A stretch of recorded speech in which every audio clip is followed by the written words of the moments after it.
There's something deeply human about wanting to be welcomed, to walk into a space and be seen, to offer something of ourselves and have it received with care. Whether we're offering kindness or honesty or leadership, we hope that it's met with openness and not resistance. But the truth is, sometimes it's not welcomed.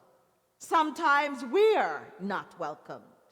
Sometimes the door isn't open. Sometimes we're met with silence. And sometimes we offer something good and it's pushed aside. In our gospel story of today, Luke 9, Jesus sends the disciples out with almost nothing. He sent them out with, he says, no extra clothes, no food, no backup plan. He sends them with trust and with purpose. And he tells them, if people don't welcome you in these towns, in these villages, shake the dust off your feet and move on. That line might sound a bit harsh at first, but when you really look at it, it's actually quite freeing. Jesus doesn't tell them to beg for acceptance. He doesn't tell them to stay in places where they're not wanted. He tells them to keep their peace, to not carry rejection with them like a heavy baggage, to walk on knowing that their worth remain and that their calling remains intact. So what does that mean for us today? We know what it is, we know what it feels like being overlooked, don't we? We know how we show up fully, and it feels like some of us, it feels like we're too much. That's me sometimes. Feels like we're just too much. And for others, it feels as though we're not enough. Maybe this has happened at work. Maybe it's in your family. Maybe in your spaces of faith. Maybe a little social clique that you've tried to be a part of. Maybe it's even in rooms where decisions are made that you'd like to be a part of and you've tried to be a part of.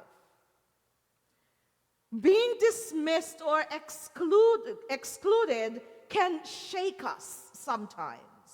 But the message Jesus gives is this: don't let it define you. Don't let it weigh you down. Shake off the dust. Keep on walking. What someone else refuses to receive doesn't cancel the goodness that we bring. And I'm going to repeat that.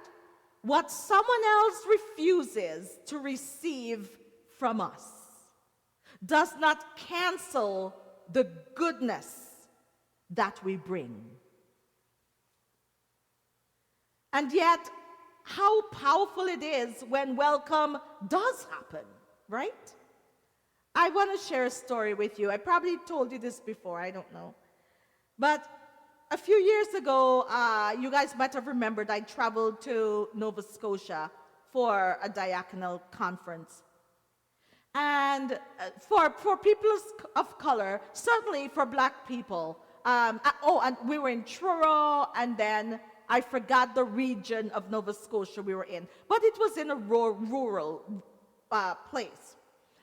And as a black woman, as people of colors, black people, I know for certain, oftentimes when we're going into new spaces, when we're going into especially rural spaces, we're really wary, we're cautious, and we get a little anxious because sometimes we could be met with a bit of racism, especially in rural areas.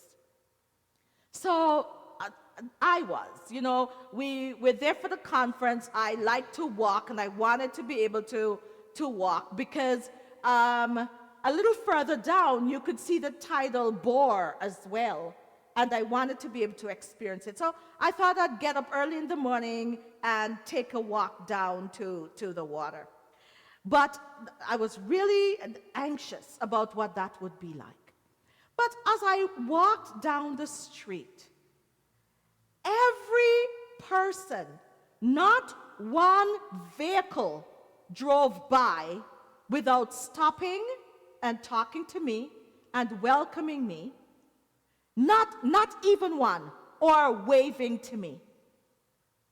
Did you hear what I said? Not one vehicle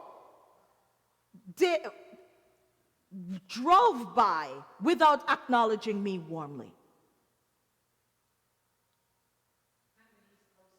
I think it's an East Coast thing. I left Nova Scotia thinking the nicest people in Canada live in this province. The nicest people, people drove by saying, "Good morning, where are you going? Make sure you go to the brewery. Make sure you go to this place. Where are you from? Where are you? Good morning." Every single vehicle that drove by stopped and acknowledged me. It was such a simple thing for them, but it was such a beautiful thing for me. I couldn't believe it. By the time I sat and noticed the tidal bore going out, I was sitting there in tears thinking, oh my God, who are these people?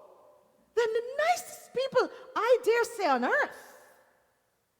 That welcome reached a part of me I didn't even realize that I had. It reminded me that there is not still kindness in the world, but it reminded me of why I chose correctly when I chose Canada to settle in. And it made me wish that on this Canada Day weekend, that kind of welcome was something that every single person could experience everywhere.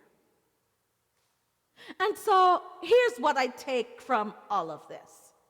Not everyone will welcome us. But it doesn't mean we stop showing up. It means we carry peace in our pockets and shake off what isn't us to hold. And when we do experience welcome, whether given it or receiving it, we recognize that welcome is sacred. And we honor it. And we try to pass it on. Because welcome isn't just about manners. Welcome is about making space for others' full humanity. And that is something that our faith and our country always need more of.